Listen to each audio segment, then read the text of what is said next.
Last lecture we talked about BMF and CFG, Backus norm form and context-free grammar. We have seen how to write a grammar for real numbers. So real number is made up of two parts. This is a decimal point. So part before decimal point is integer part and part after decimal point is a fraction part.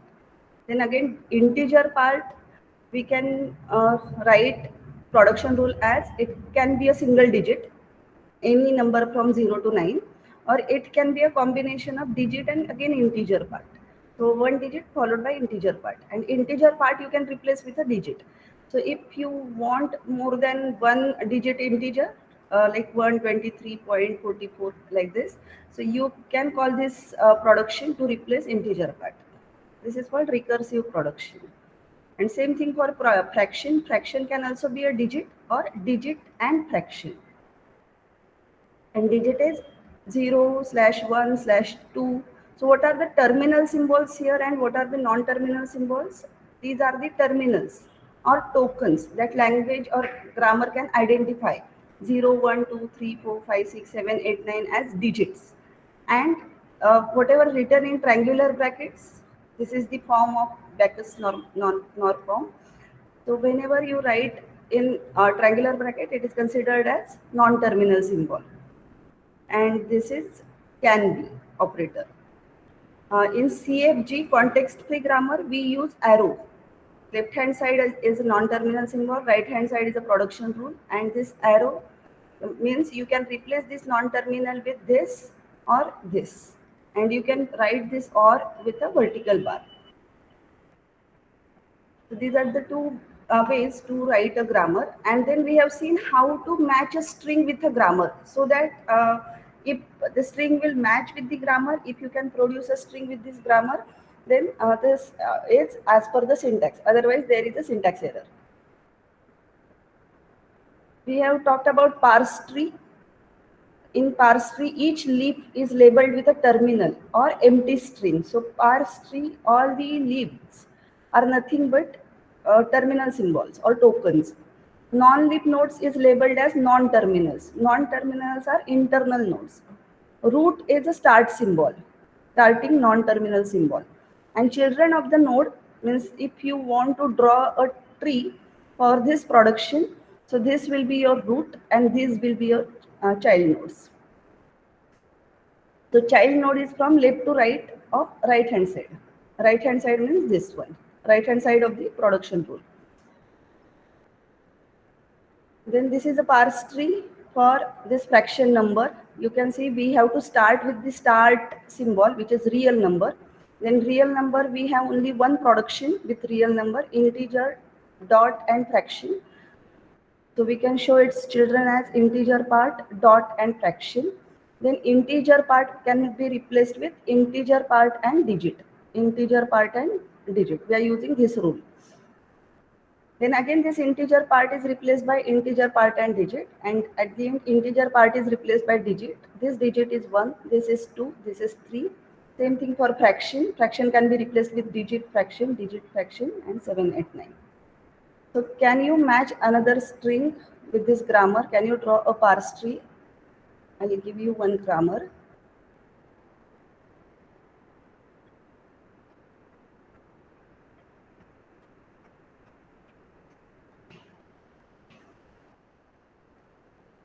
Number is like this.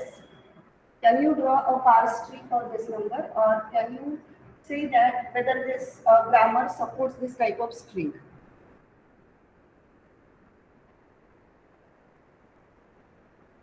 So you have to start with, again, real number.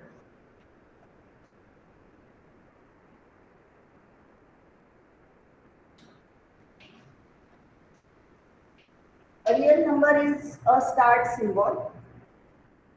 Then we have a production rule number 1, integer part dot fraction part. This is integer, then dot and fraction. Then this integer is again replaced by integer and digit. Rule number 3. This is rule number 1. This is rule number 1. Integer goes to digit is rule number 2. Integer goes to integer part and digit, rule number 3. This integer and digit. This integer can also replace by integer and digit. This is replaced by integer and digit. And this is replaced by digit. And this digit is 1. This is 2. This is 3. This is 4. Note that compiler converts this 1 to digit, 2 to digit, 3 to digit in lexical analysis. Or lexical analysis will replace 123.5678 as a number. So grammar identifies this 3 as a digit and it will match it with the rule, this rule. Then in fraction part, we have digit and fraction. Then again digit and fraction. Again digit and fraction. And this is digit. This is 5, 6, 7, 8.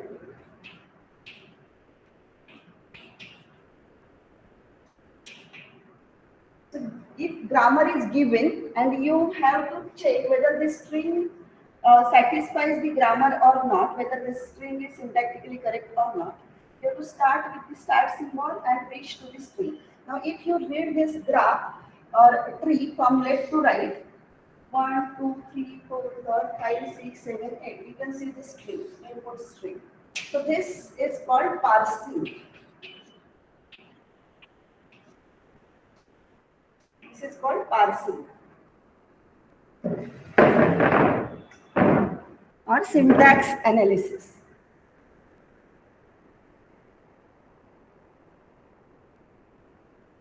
Notice syntactic ambiguity. A grammar for a language is syntactically ambiguous if one string in a language has more than one parse tree. For example, check this grammar.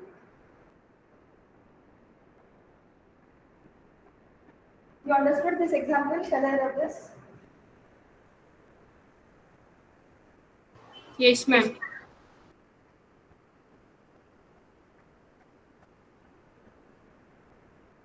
And another example, not from the slide.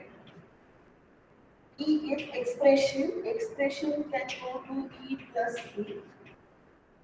Expression can go to E star E. And expression can go to ID. So this is one grammar, expression grammar, and this is the string ID plus ID star ID. Now ID can be A, B, C, D, any variable. So can you draw a parse tree for this string? ID plus ID star ID.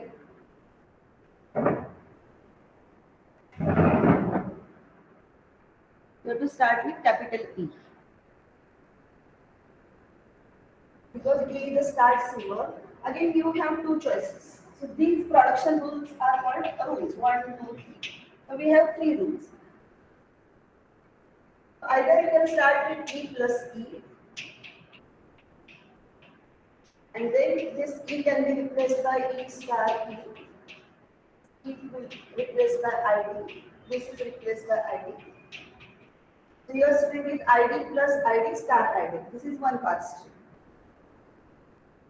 Visible? Yes, ma'am. Visible. This part. Another parse tree is if you start with E star E. Instead of row number 1, if you start with row number 2, just you have to choose a production which match with the left hand side of start symbol. So E is matching with these 3. But as your string length is more than one item, you have to choose between this and this. Suppose instead of this one, compiler chose this production, E star E. And this E is replaced by E plus E. ID, ID, and ID. So if you read this thing, ID plus ID star ID. This is also ID plus ID star ID. So for one string, you are getting more than one parse string. This is called ambiguous grammar. If you take values, say 2 plus 3 star 4. So what will be the result with this parse tree and this parse tree? It should be same, right? Will it be same or different? So which operation you will perform first? Is 2. Different. So here first you have to perform 2 plus 3, that is 5. And 5 into 4, 20. This will equal to 20. And in this case, 2, 3 and 4. 4 3 are 12. So this is 12 plus 2. So this will equal to 40. So these two answers are different. So which one is correct? This one or this one? 14 is correct. Above one. This one. So how to tell a compiler to choose this production, not this one? This is the question. So certain grammars are ambiguous grammars.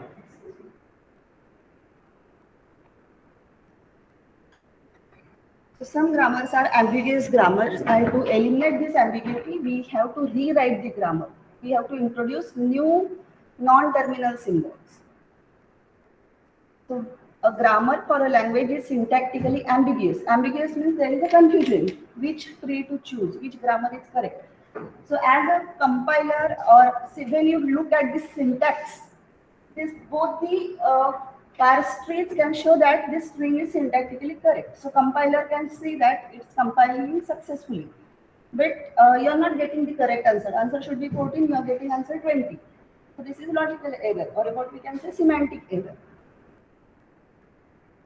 The parse tree, even if you have this grammar E goes to E minus E and E goes to ID, 0 or 1. And if you take a string 1 minus 1 minus 1 or 1 minus 0 minus 1, so you are getting two parse trees. So this is syntactically ambiguous grammar. Parse tree goes below, represent two ways to generate a string A plus A minus A, like this. Because of this grammar, can be implemented multiple parse trees to get the same string resulting a string. This is called ambiguous grammar. Same ambiguity can be observed in if else. It is called dangling else ambiguity. So dangling else grammar has two productions for one non-terminal symbol. Excuse me, ma'am. Yes. Ma'am, I don't understand why is there this ambiguity when it is already known that the multiplication operator has precedence. But we know that. How compiler will know that? If you are writing a parser, means you are providing, you have to convert this grammar into program, and whenever you provide a string, grammar will check whether this string is correct or not, and then convert it to 3 address code, and result your values will be put into that, and that will get evaluated. So we have to make this grammar unambiguous, and then only it can be automated. Ambiguous grammars are difficult to automate. What we are looking at at the back end of the compiler, how compiler works. So this grammar can be rewritten as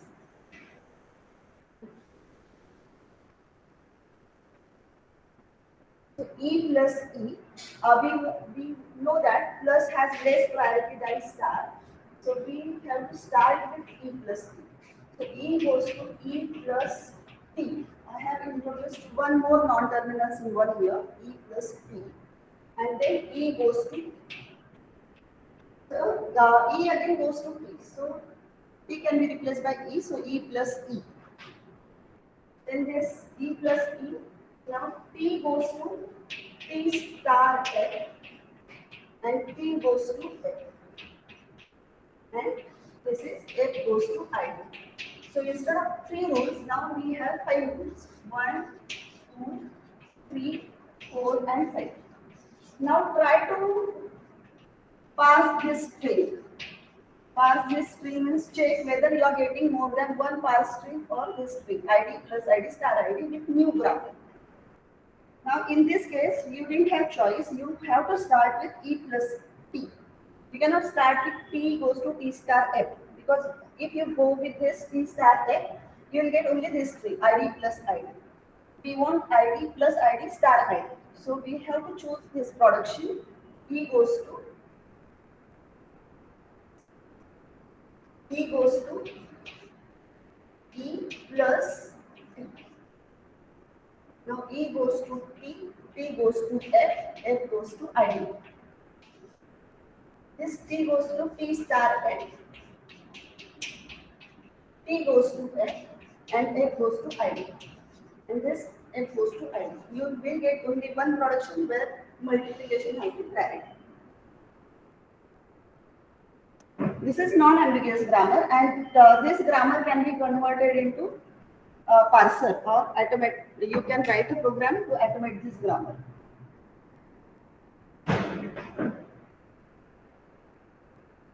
We know that multiplication has priority, but we want compiler also should know that multiplication operation should be done first, not the plus or minus. Okay, ma'am, got it. Thank you. Again, forget about expression grammar. There we can specify. You can rewrite with the using priorities and associate methods. But if you have statements in programming language like if else, have you noted down this? Yes, ma'am. Note that this part is not on this slide, unambiguous grammar. So another grammar is for if else. So what is the statement? S stands for statement. Statement is if expression then statement. So if expression then statement, sometimes we can have a statement only with if. If A is less than B, you can say that A is minimum. Or if you have a statement where else included, if expression then statement else statement.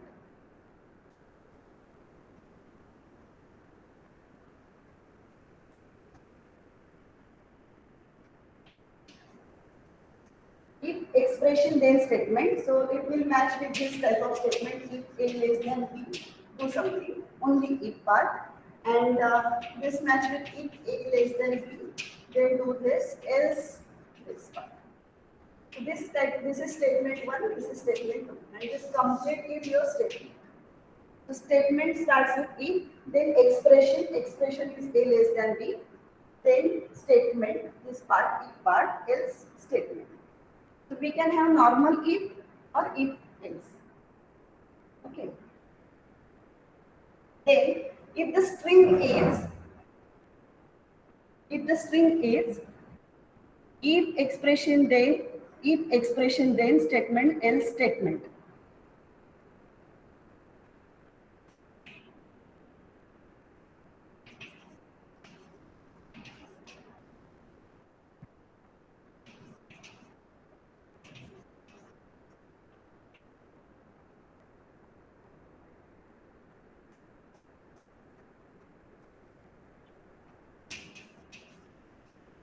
This is a statement, and these are the two rules. Can you draw a parse tree for this statement? If expression then statement, then if expression. So this is another statement. So it is matching if expression then statement. This one. If expression then statement else statement. So can you draw parse tree for this? You can see here on the slide we have these two parse trees. You can start with the first rule, statement, if expression then statement, and this bracket part is our second statement, if expression 2 then S1 else S2. Okay. Or you can start with second. If expression then statement, means this is a statement, else statement. So this else is with you can attach for this if or this if. That is the problem. So that's why it is called dangling else ambiguity. You are getting two different parse trees. You can start with the first rule and you can replace the second statement with this, or you can start with the second rule and you can replace this with this. So again, the solution is you have to rewrite this grammar such that you should get at least only one parse tree.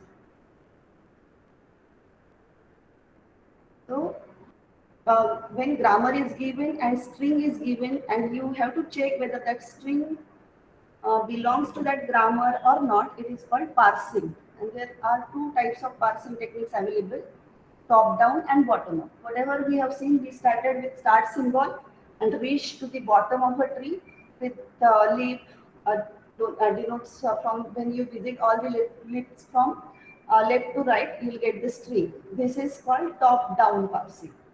There is one more parsing which is called bottom up. You start with the leaves and you go on building a tree, and at the end you should get a start symbol. So that is called bottom up parsing. Now for this two type of parsing, we have derivations.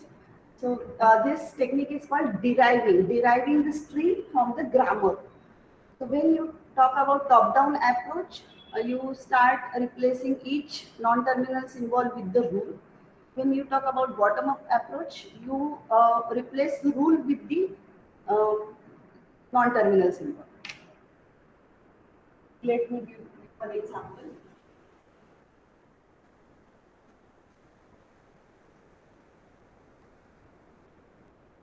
How to write a grammar for data types. So we have defined data types as integer, ABC. Suppose you have to write a grammar for this. This is called declaration. The declaration goes to, this is type and this is list of identifiers. So type and list and semicolon. Type can be, here it is integer, we can take integer or float. You can add there or something. Then list can be, we can have only one identifier, so ID or ID comma list.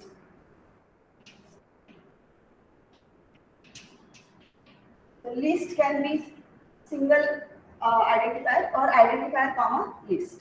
So this is a grammar for type declaration. Now this is your string. You have to check whether this string belongs to this grammar or not. Grammar is given to you, string is given to you. And you have to find out whether this string belongs to the grammar. We'll check with the top-down parsing and then with the bottom-up parsing. Let me start with the start symbol. First, find out which are the terminals and non-terminals here. Which are the non-terminal symbols in this grammar?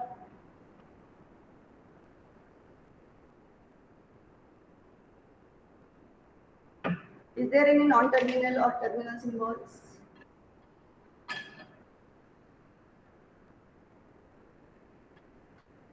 Type, list are non-terminal. B, type and list. The non-terminal symbols appears on left-hand side of the production. Capital D, type and list. These are non-terminal symbols. And integer, float, comma, semicolon, these are terminal symbols, identifiers. For non-terminal symbols, we didn't have a rule. Sorry, for terminal symbols, we didn't have a rule. For non-terminal symbols, so if you write in Backus form, you have to write these non-terminal symbols in triangular brackets. And instead of this arrow, you have to use colon and equal to. So this is Backus form. So remember this, left-hand side of the production is non-terminal symbols and these are terminal symbols. For those, we didn't have a rule. Suppose you have to check whether this string belongs to grammar or not. String is say in A, comma B, semicolon. You have to check whether this string belongs to this grammar or not. We'll check with the top-down parsing. Start symbol is D. First non-terminal symbol is called start symbol. So you start with capital D. There is only one rule with capital D. Type, list and semicolon. So type, list and semicolon. Then what is type? Type can be integer or float. It is matching with integer. So this type is integer. Then list is ID comma list. So ID comma list. So your ID is matching with A. List, again you can replace this list with ID. This another rule. List can go to ID. This ID is matching with B and we have semicolon. So if you visit this tree from left to right, you have in A comma B semicolon. this rule is matching, string is correct as per the syntax. And this is top-down parsing. We started with the start symbol, and in each, what we can say, step, we replace this non-terminal symbol with right-hand side or production of that particular non-terminal. Where type is replaced by right-hand side, or list is replaced by these rules. Now suppose you have to do bottom-up parsing. So in case of bottom-up parsing, look here carefully. We have a string. So you have to start with this string. Int A, comma B, semicolon. So it is in for each, you have to visit this string from left to right again. Now int is matching, we have to start matching from right hand side. So right hand side of int is matching with this rule. Int can be replaced by type. So first do this. Int is replaced by type. Then A is what? Identifier. So identifier is matching with list. Identifier is matching with list. Then we have this identifier.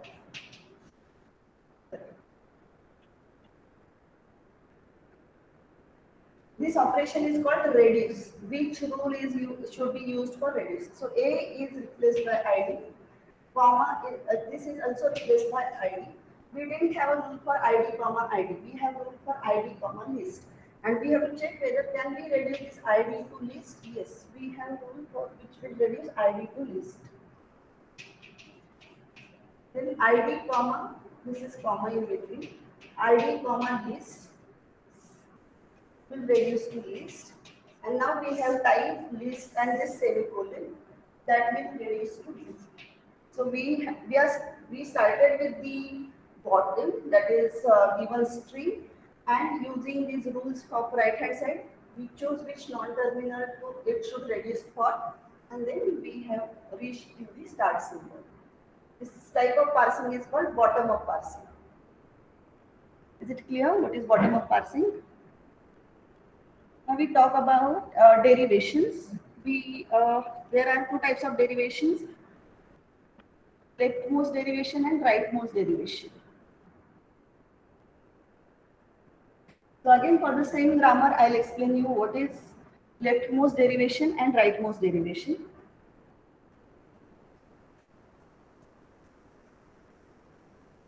So if we have a string in leftmost derivation, for any derivation, you have to start with start symbol D. And in derivation, you have to write in this form. D goes to type list semicolon. So first thing is you have to start with first production, starting with the start symbol. Now we are talking about leftmost derivation. So the leftmost non-terminal symbol will be replaced in each step. Leftmost derivation. So leftmost non-terminal symbol should be replaced in each step. So now we have to replace type. Type can be replaced with integer because our string contains integer. List and semicolon. Now for this production, this is a terminal symbol. Leftmost non-terminal is list. Then D goes to integer. This list is replaced by ID, comma list and semicolon. So again, leftmost non-terminal here is list, and then this list is replaced by ID.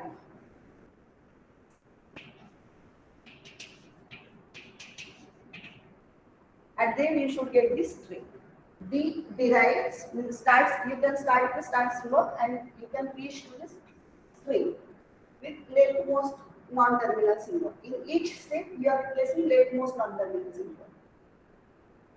I hope it is visible. And rightmost derivation, this part is not visible.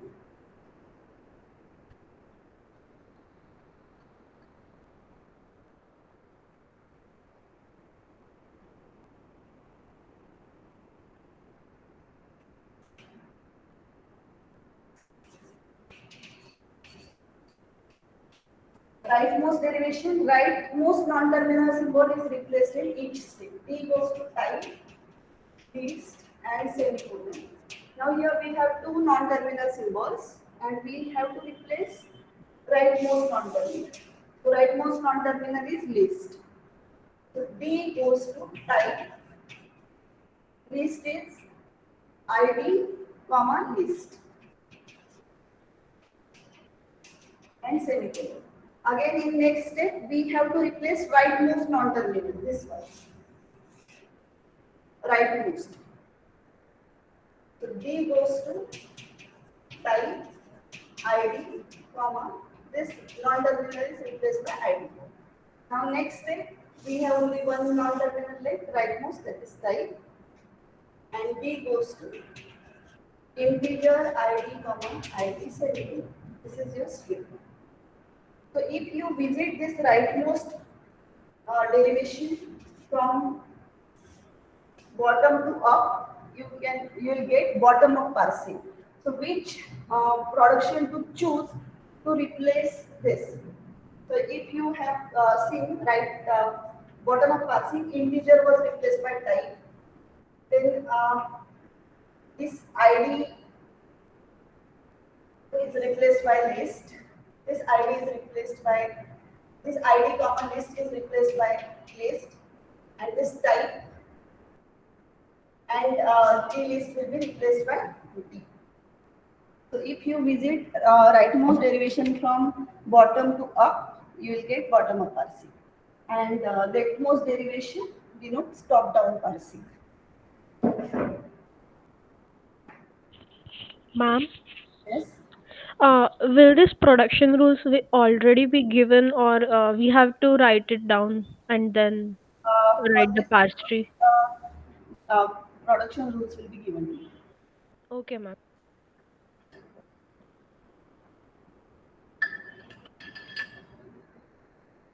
Just remember that whatever the program you write, these are the sentences or input string. Language has a grammar, and what is the job of compiler? To match your input with the grammar. And how it matches? There are two ways, either top down or bottom up. Top down parsing, you can see it looks easier for us to solve, but it is difficult to automate for a compiler. Bottom up parsing, most of the compilers use bottom up parsing. So what we have seen here, so we started with context-free grammar. We have seen what is ambiguity. If you are getting more than one parse trace for the same string using the same grammar, then you can call that grammar as ambiguous grammar. We have seen two examples with expression grammar and dangling else ambiguity.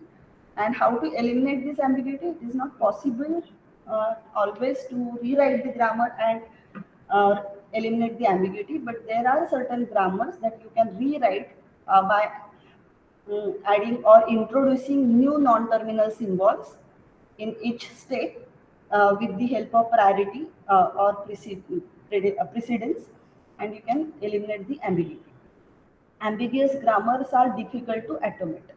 Then we have started with the parsing. There are two types of parsing techniques: top down, where you start with the start symbol and reach to the string, and another way is bottom up, when you start with the string and reach to the start symbol.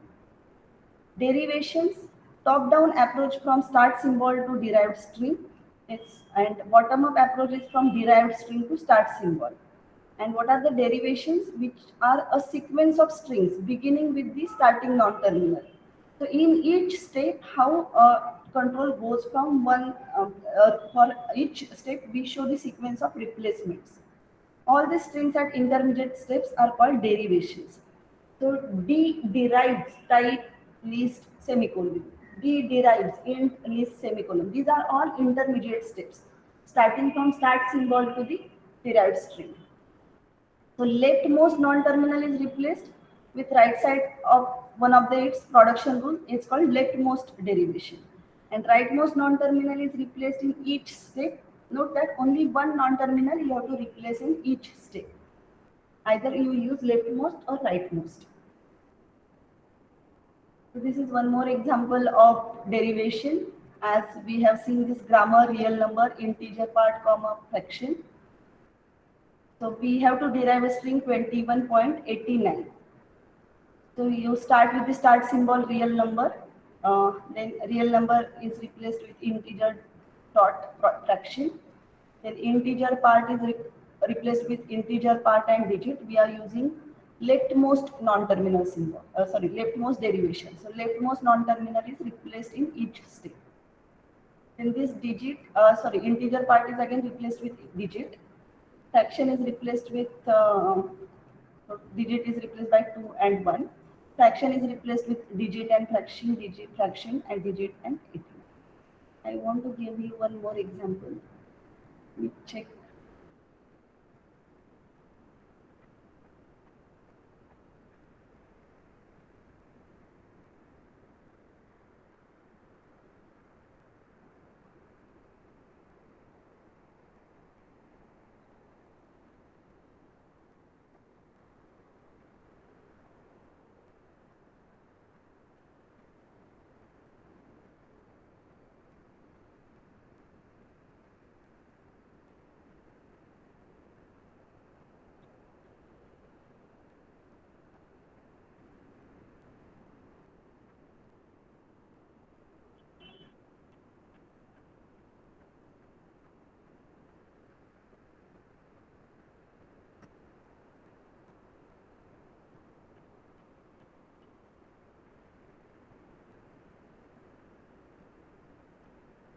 The grammar is given to you. This is CFG, context-free grammar, and sentence generation. We have to generate sentence. So we take one non-terminal and replace each non-terminal in each step. So that is called sentence can be created by using productions as rewriting rules. So here you can see this is a grammar for balancing parentheses. Balancing parentheses in any mathematical expressions, you have parentheses and you can balance it. So this is a grammar. L goes to balancing parentheses, and this is the string. You have to check whether this string is a part of this grammar or not. Let me show you the grammar. Grammar is like this. For balancing parentheses, terminal symbol is opening bracket, comma, and closing bracket. Non-terminal symbol is capital L, and this is a production. S goes to L. Start symbol is capital L. L goes to bracket L, and L goes to epsilon. Epsilon is null string.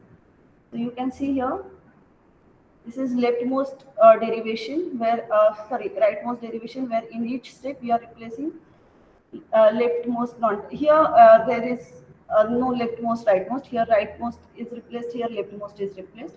But if you use leftmost derivation, where leftmost non-terminal is often chosen, if string is in a given language, why we have to use parse tree, why we have to use derivations, why we have to go for top down or bottom up parsing, we have to check whether that string or your syntax is correct or not. For derivation, if it exists, if there is a leftmost derivation available for that string, that means the string belongs to the grammar. So this is the leftmost derivation. In each step, we are replacing leftmost non-terminal symbol. You can see here, we have 3 non-terminal symbols, but we are replacing only leftmost. And you can get the same string with rightmost derivation also. Rightmost non-terminal is replaced in each step. So we have 2 derivations for the string, but this is not the ambiguous grammar. It is leftmost derivation, rightmost derivation, but it belongs to the same parse tree. If you draw a parse tree for this grammar, either with leftmost derivation or rightmost derivation, they correspond to the same parse tree. I'm just showing you this PPT for a reference. So you should know that these are different types of replacements, leftmost and rightmost. And we talked about parse tree. Parse tree for some sentence in a language which belongs to grammar G. So it is defined as a root is the start symbol, leaves are the terminals or epsilon. Epsilon means empty string. Then visiting from left to right leaves the input string. When you visit the string from left to right, you'll get the string.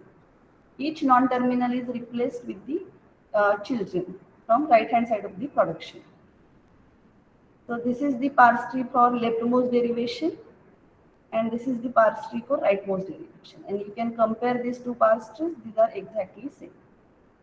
Same thing you can do for expression grammar. You can check what is the uh, leftmost derivation for this grammar as well as this id plus id star id. So here you are getting two parse trees, two leftmost derivations, two rightmost derivations. So this is ambiguous grammar. What is the, when you can say the grammar is ambiguous? If for some string it has produced two or different parse trees, leftmost derivations and rightmost derivations. As we talked about, ambiguous grammars are difficult to automate parsing. So it is difficult for a compiler to choose correct parsing rules or correct parse trees. So choose a derivation from multiple choices. So we can rewrite some grammars to eliminate ambiguity. Is it clear what is leftmost derivation and rightmost derivation? Yes, ma'am. Okay.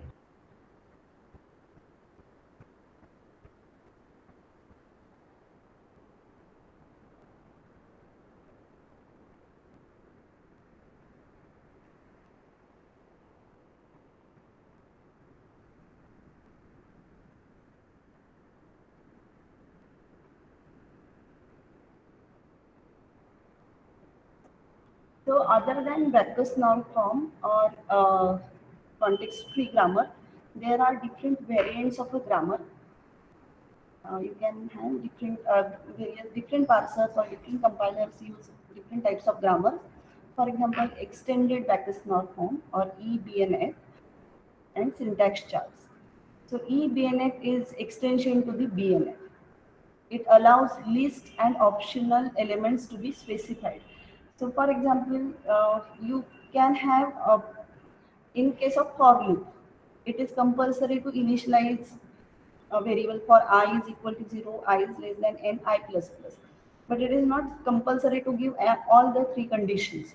You can just initialize it and give terminating condition. So some part of that condition is optional. For example, in while loop, you write a less than b expression, or you can just replace it by 1 or true if while is true. So how to represent that optional part? How to represent that list part? So it is supported by extended, that is normal form. Any grammar defined in eBNF can also be represented by BNF. So it is backup compatible. You can write eBNF form into BNF form. And there is a term called syntax charts. So it is a graphical notations for grammar. You can show this grammar with graphs. It gives visual appeal. Any grammar specified using syntax chart can also be specified using BNF. You can convert those charts into BNF or BNF to syntax charts. So there is a subchart for each terminal. So if you have a terminal symbol, so E term plus E plus E. Each path through subchart correspond to production for non-terminal symbol. So this expression, term, factor, number, digit. Digit is a terminal symbol. Digit can go for, as we know, it can take values from 0 to 9. 0 to 9 can be replaced with a digit. And digit can be single digit, or we can have multiple digits together. That we call as a number. Then factor is expression is can be in a bracket and a number. We call it as a factor. Factor can be a single number or a expression. Then a term can be a factor, a single factor with this multiplication operator. And term multiplied or addition with a term is expression. So E goes to E plus T, T goes to T star F, F is a factor in our previous grammar.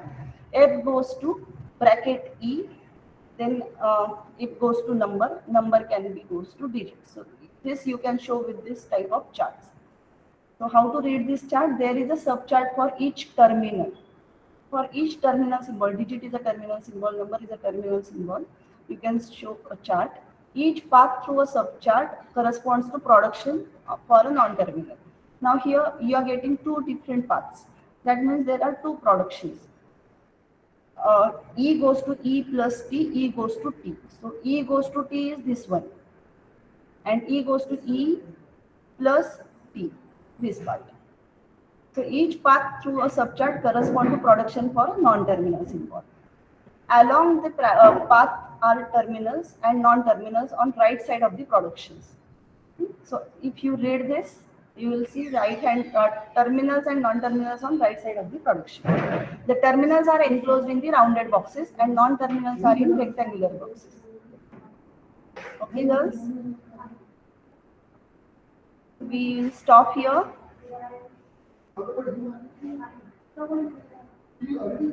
I have already shared the slides on the Moodle. You can go through it, and if you have any queries, we'll talk about it in the next lecture.